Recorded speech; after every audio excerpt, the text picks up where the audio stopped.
Здравствуйте! В эфире информационный выпуск Амши Кшара. Сегодня в программе. С 1 ноября в Абхазии введены веерные отключения на подачу электричества. Резу Зантари обсудил с предпринимателями Учимчирского района ряд тем, касающихся развития экономики и местного рынка. В рамках празднования столетнего юбилея в нашу страну впервые приехала команда из крымского «Артека».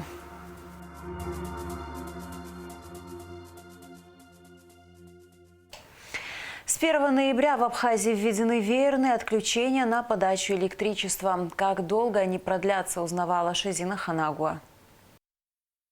С проблемой дефицита электроэнергии в осенне-зимний период Абхазия сталкивается не первый год. График мера крайне вынужденная. Связано это в первую очередь с низким уровнем воды в Джварском водохранилище и низким притоком.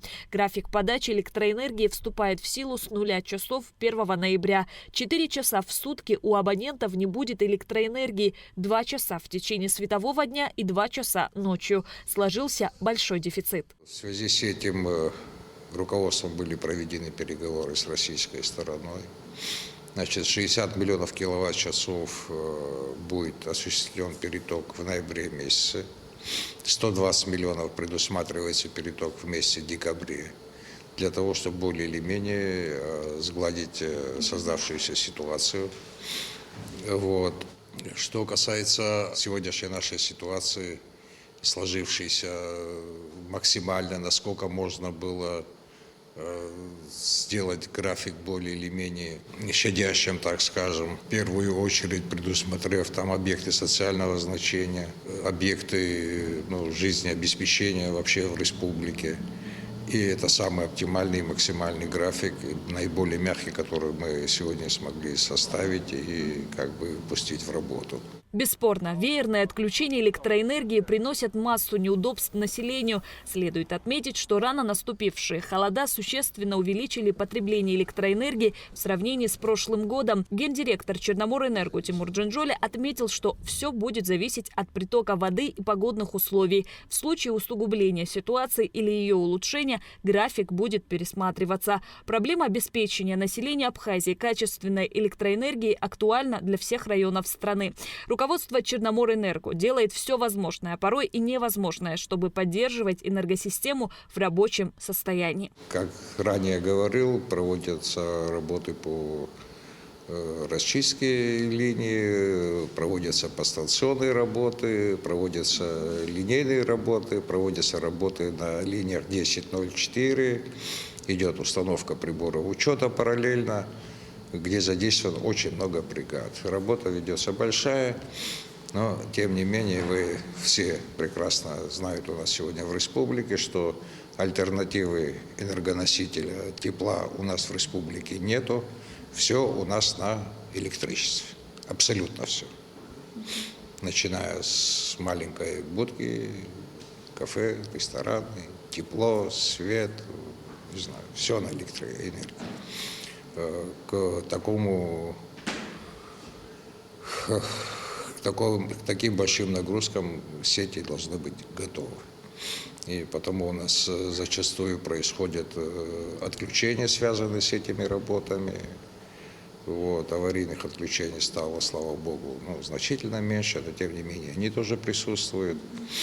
И весь состав сегодня Черноморэнерго, он наиболее мобилизован для того, чтобы быстро и оперативно принимать меры при возникновении каких-то аварийных ситуаций. Сколько продлится график веерных отключений, сказать сложно. Руководство Черноморэнерго призывает население Абхазии с пониманием отнестись к проблеме дефицита электроэнергии и как можно рациональнее потреблять ее. Шазина Ханагуа, Ахра Амичба, Абхазское телевидение. Аслан Бжаня поздравил второго президента Южной Осетии Эдуарда Кокойты с 60-летним юбилеем. Вас ценят и уважают в Абхазии. Сложный путь, предшествовавший признанию независимости Республики Абхазия и Республики Южная Осетия, вы прошли плечом к плечу с президентом Абхазии Сергеем Абагапш. Ваши личные дружественные отношения способствовали еще большему укреплению братских связей между нашими народами, говорится в поздравительном адресе. Аслан Бжаня пожелал Эдуарду Какойты крепкого здоровья и долгих лет счастливой жизни в окружении родных и близких. Пенсионный фонд предлагает с нового года повысить на 1000 рублей пенсии гражданам, не являющимся получателями пенсии иностранного государства. Размер дополнительной потребности денежных средств составит 189 миллионов 540 тысяч рублей в год. Александр Анкваб встретился с председателем Пенсионного фонда Денисом Гулария. По информации Гулария, с января по сентябрь этого года на выплату пенсий, пособий и доплат направлено 1 миллиард 108 миллионов рублей, что на 44 миллиона рублей больше, чем за аналогичный период прошлого года. За этот же период в фонд поступило на 162 миллиона рублей больше страховых взносов в сравнении с 2023 годом. С января этого года Пенсионный фонд повысил размеры пенсии 11 категориям пенсионеров численностью более 5000 человек. Накануне правительства Абхазии и России подписали соглашение, позволяющее российским компаниям реализовывать на территории Абхазии инвестиционные проекты. Это не первый документ, определяющий условия инвестиционной деятельности в Республике Абхазия. Первый закон был принят в июле 1992 года. Изменения вносились в него в 1994 году и в последующие годы. В 2009 году, после признания Российской Федерации независимости Республики Абхазия, между странами было подписано соглашение о поощрении и взаимной защите инвестиций. Соглашение и работу, которая предшествовала его подписанию, прокомментировала Кристина Озган. Спасибо большое. Подписанному 30 октября межправительственному соглашению об осуществлении российскими юрлицами инвестиционных проектов на территории Республики Абхазия предшествовала определенная работа. Сам проект соглашения был согласован значит, с российской стороной и определена его и в итоговой редакции в 2023 году. Соответственно, вышло распоряжение правительства Российской Федерации об утверждении текста соглашения и распоряжение правительства Республики Абхазия, соответственно, об утверждении текста соглашения. Как известно, в начале 2024 года вышел закон, который предусматривает информирование исполнительной власти проектов международных договоров, подготовленных к подписанию. В июне текущего года данный проект был направлен в Народное собрание парламента Республики Абхазия.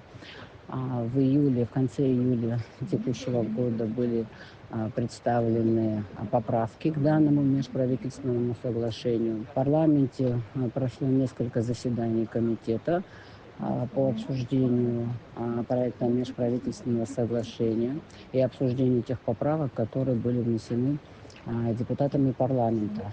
В целях урегулирования данных вопросов, которые обозначали депутаты, Министерством экономики был направлен развернутый комментарий к каждой поправке, которая была представлена Народным собранием, в целях, значит, исключения разночтений, которые возникали в процессе его обсуждения. Сразу хочу сказать, что основными вопросами, которые обозначались в контексте принципиальных замечаний, это была льгота по налогу на добавленную стоимость и определение сфер деятельности в части туристической отрасли, которые по результатам переговоров с российской стороной были урегулированы. В итоге, значит, льгота по НДС, по возмещению уплаченного в полном объеме НДС, которая, значит, изначально предусматривалась в проекте межправсоглашения, на данный момент в итоговой редакции межправсоглашения определена в размере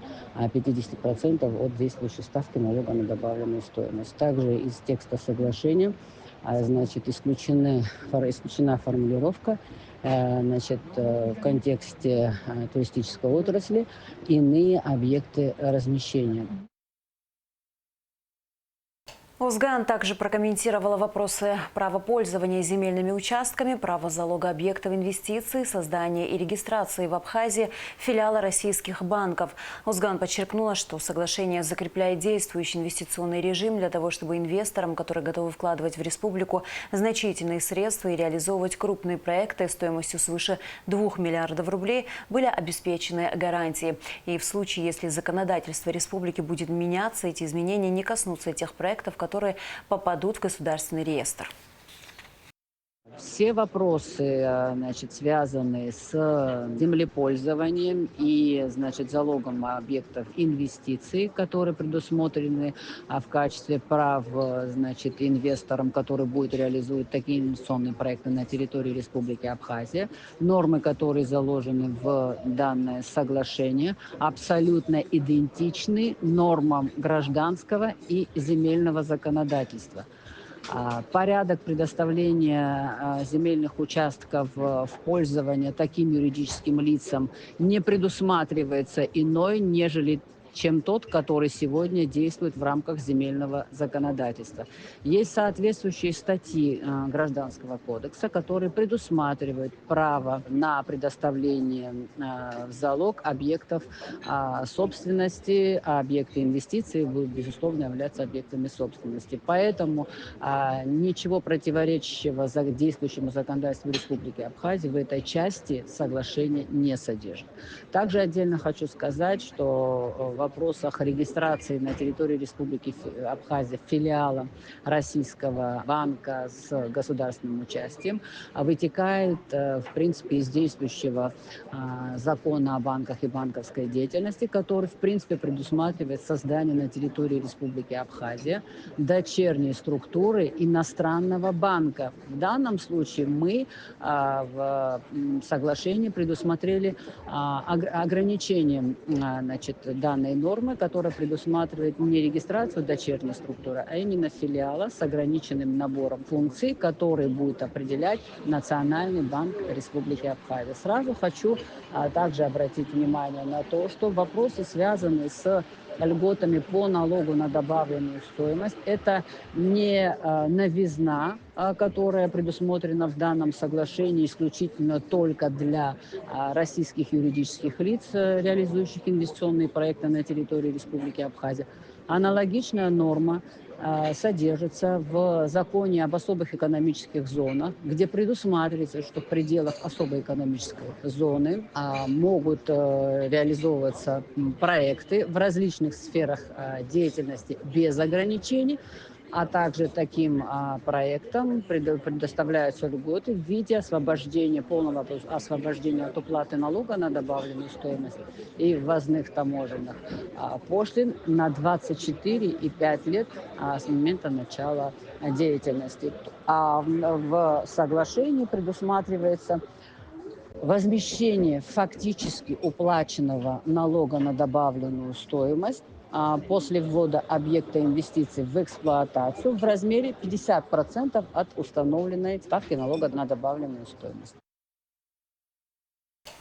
К другим новостям. В Очимчире состоялась встреча депутата парламента Резу Зантария с избирателями. Резу Зантария обсудил с предпринимателями Очимчирского района ряд тем, касающихся развития экономики и местного рынка.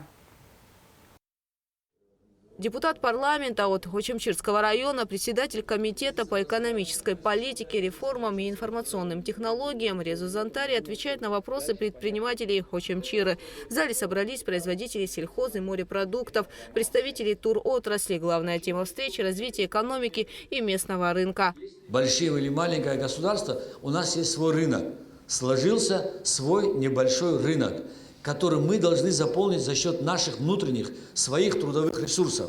Для этого все, что нужно законодательно, я хочу услышать от вас, что вам не хватает, с чем вы сталкиваетесь. Это первый вопрос. И второе, наверное, если есть какие-либо административные препоны уже в существующем законодательстве, тоже бы хотелось бы услышать, что вам тяжело достается, лицензию добыть или что-либо другие действия, тоже подскажите, туда тоже попробуем вмешаться и попробовать там сделать равные права. Со сложностями сталкиваются как начинающие, так и уже состоявшиеся предприниматели. В Очамчирском районе много молодых людей, которые работают на земле, и они нуждаются в поддержке, например, такой как беспрепятственная реализация своего товара или закуп семян. Есть ли такая возможность, скажем, у государства, у района, ну, скорее всего, у района, как-то помочь району, чтобы создать какой-то фонд семян, вот необходимых вот этих семян, чтобы вот эти сельчане хотя бы там подряд, ну, до сезона, чтобы им это выдавалось, ну, в рассрочку подряд. Семена, если район смог бы им выдать под роспись там, ну, по концу сезона, в конце концов, сезон всего там 2-3 месяца длится, по окончании сезона у них была возможность, потому что основные затраты, это помимо агротехники, это семена. Там порядка 70 до 100 тысяч только на семена уходит, чтобы на одном гектаре, ну, вырастет хорошие качественные бахчевые культуры. Вот в этом вопросе, как если сможете, это не только нашего числа, это уже, я думаю, многие...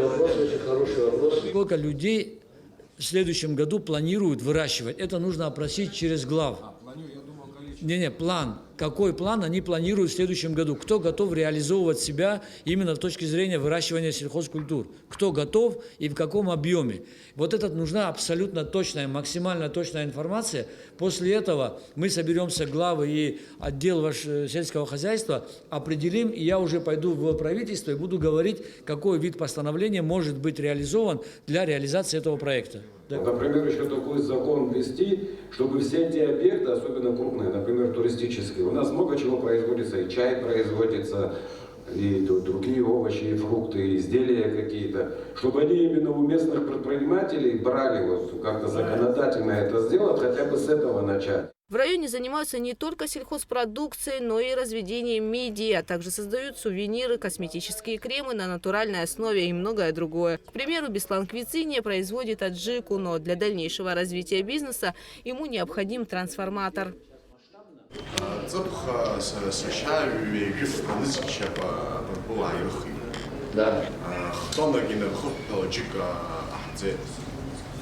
خطونا كجيكا أنبي فيكي وهو بيحكي صبحة خيجتي بيجي حمو بجيكا домашний جيكا ناس خيار ونيس تخوض هو ده عزا يحمو بجيكا بعروي أحتاج هذا تفيجوك عارفون بعد أنبي تخاك هو وسكي صبحة عزا Izbed žeba zgon. يحمو هذا بس فالمات لو في سوق يعني باهي سويد على شارع نحو حرختها моторы ки хара ахцал хаушу да бет трансформатор хау нас из занату всю засту трансформатор гала шарез алодоруча гора ула всю засту зиги уеза на год смешен. В районе, как, впрочем, и во всей республике, существует проблема нехватки таких специалистов, как токарей, энергетиков, сантехников, инженеров. В эти нужные профессии почти не идут, отмечали на собрании. Но развитие экономической сферы без них невозможно. Нужно завлекать сюда людей, специалистов с интересом. Их мотивацию токаря, электрика, специалистов нужно поднимать. Этой профессии нужно придать интерес, чтобы она была интересной. Просто так нам нужен токарь, мы никого не позовем. Токарь – это серьезная профессия. Фрезеровщик – серьезная профессия. Энергетик – серьезная профессия. Им нужно создать достойную заработную плату, чтобы он жил достойно. И вот только это может их привлечь. В рамках встречи, которая длилась более 2 часов, обсудили ряд других тем, касающихся экономического развития района и местного рынка. Следующее подобное мероприятие планируется провести к середине ноября. Гугу Цавардани, Анатолий Малани, Алексей Агухова. Абхазское телевидение. В Москве состоялась встреча председателя ГТК Абхазии Утара Хеце с руководителем ФТС России Валерием Пикалевым.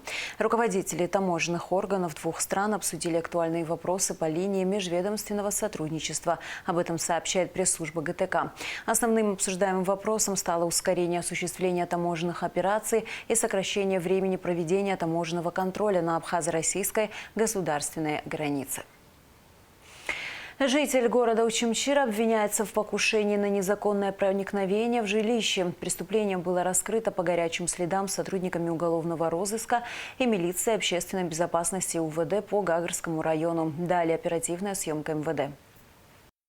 Житель города Чамчира Гвагвали Батал Гочевич, 1995 года рождения, обвиняется в покушении на незаконное проникновение в жилище, совершенное против воли проживающего в нем лица. Последний пытался взломать замок двери квартиры в доме по улице Абазга в городе Гагра, но не смог довести свой умысел до конца по независящим от него обстоятельствам. Преступление было раскрыто по горячим следам сотрудниками уголовного розыска и милиции общественной безопасности УВД по Гагарскому району, которые остановили автомобиль, на котором пытался скрыться подозреваемый. Данное автотранспортное средство ваше? Да. Сотовый телефон ваш? Да. Сотовый телефон Samsung в корпусе голубого цвета. Сим-карта стоит? Да, все стоит. Какая сим-карта? Аквафон. Аквафон. Ножичек раскладной ваш? Да. Так, а это что за предметы? Граждане, пройдите.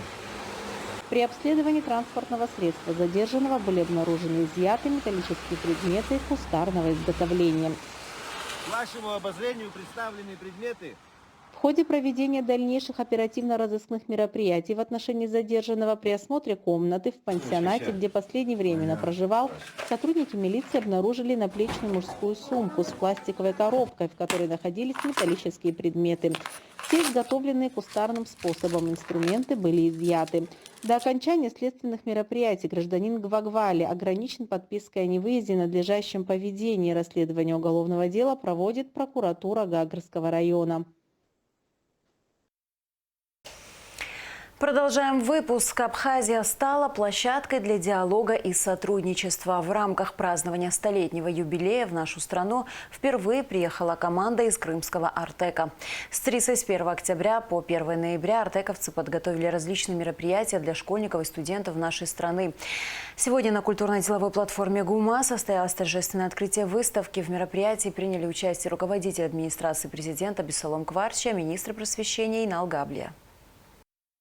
Знает каждый человек, с буквы А заглавной начинается Артек, детский лагерь славный. Гостеприимная абхазская земля радушно приняла команду знаменитого лагеря Артек, которая в рамках празднования столетнего юбилея начала свой путь в другие страны. Международный детский центр Артек – это не просто лагерь, это уникальная история, которая продолжается почти целый век. Артек привержен ценностям, которые формируют будущее. Здесь дети из разных уголков мира собираются вместе, чтобы делиться своими традициями, учиться и расти в атмосфере взаимопомощи и поддержки. В марте 2024 года на Всемирном фестивале молодежи было подписано соглашение между Артеком и Министерством просвещения Абхазии. И именно благодаря этому артековцы сегодня в Абхазии. Я очень рад сегодня открывать нашу совместную выставку, приуроченную к столетию Международного детского центра Артек. Я уверен, что и сам праздник 16 июня мы тоже с вами разделим, уважаемые артековцы. Наши дети готовы приехать туда с подарками, со своей культурой, песнями, традициями, украсить ваш праздник, потому что сам министр просвещения в этом году Российской Федерации Сергей Сергеевич Кравцов пригласил наших детей, которые в этом году побывали в Артеке, приехать снова на юбилей, на столетие этого же замечательного детского лагеря.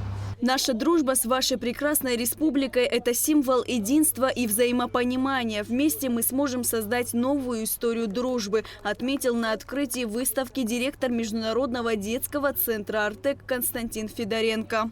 Я уверен, что даже сегодняшняя наша совместная работа на площадках Республики Абхазия, да, она позволит уже и в этом, и на следующем году поработать не только с детьми, с вожатыми ваших лагерей, с административно-управленческим штатом ваших образовательных организаций. Мы готовы предоставлять ресурсы по обучению педагогов, управленцев, вожатых. Ну и я очень надеюсь, что лучшие дети Республики Абхазия и в этом, и на следующий год станут участниками уникальных образовательных смен на территории страны детства. Артек – место, где мечты становятся реальностью, а дружба между народами укрепляется. Это уникальная площадка для обмена культурным опытом, развития творческих способностей и формирования новых дружеских связей. Вообще попасть в Артек, наверное, была мечта любого советского ребенка, любого советского пионера. Но сегодня мы такую атмосферу создали, что я почувствовал себя артековцем. Наконец-то моя мечта сбылась с детства, что я попал в Артек. Спасибо вам за это мероприятие, спасибо за эту организацию, очень красивую, такую добрую и понятную всем. Мы надеемся, что в течение этих 2 дней, когда будет проходить не только интерактивная выставка, будут происходить мастер-классы, что эта история будет очень востребована. Мы очень надеемся, я надеюсь, что господин директор нас поддержит, что в рамках столетия в следующем году Артек приедет сюда снова и будет представлен не только в столице, в городе Сухум. Мы рассчитываем на то, что вот это сотрудничество между Министерством просвещения и лагерем Артек будет продолжаться на благо наших стран. В рамках выставки были организованы разнообразные мероприятия, мастер-классы, творческие конкурсы, игротеки и образовательные программы. Все это возможность не только проявить свои таланты, но и узнать больше о культуре и традициях Артека. Здесь сегодня ребята знакомятся с традиционной русской матрешкой. Русская матрешка деревянная, заготовочки. Ее расписывают в традиционных цветах: желтый платочек, красный сарафан. И наш артековский огонечек. Обратите внимание, вот, пожалуйста, наш артековский огонек, который символизирует цвета огня, то есть дружбы, преданности, верности. Ну и, конечно же, лагерь, как всегда, это в первую очередь дружба. И голубая волна – это наше Черное море. Вот такой символ нашего Артека. Сейчас крашу платочек желтым, потом красным ее одежду, потом рукавам синими, как там показано, потом белым и огонечек Артека. Вы впервые участвуете в такого рода мероприятиях? Или? Да, впервые. А почему решили участвовать, как узнали? Мне интересно, сказала школа, учительница. Стало интересно, говорит, кому интересно, приходите. Стало интересно, пришла. Я из 3-й школы. На арт-площадке ГУМа артековцы смогли создать атмосферу дружбы и добра. Если в первый день выставки принять участие в ней смогли только городские школы, то 1 ноября сюда приедут дети со всех районов нашей страны. Лаура Капш, Алексей Гухава, Абхазское телевидение. На территории Ликтового национального парка с 1 ноября по 31 декабря этого года вводится запрет на любительский лов рыбы, сообщает дирекция парка. Решение принято в целях обеспечения охраны лососевых рыб в период нереста. На территории парка в соответствии с законом об особо охраняемых природных территориях запрещается любая деятельность, в том числе и охота, которая может нанести ущерб растительному и животному миру. И в завершении выпуска о погоде.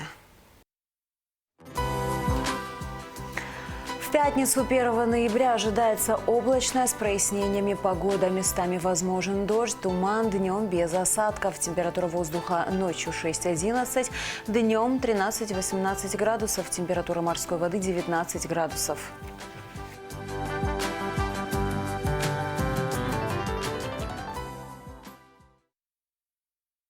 На этом наш выпуск завершен. До скорых встреч в эфире.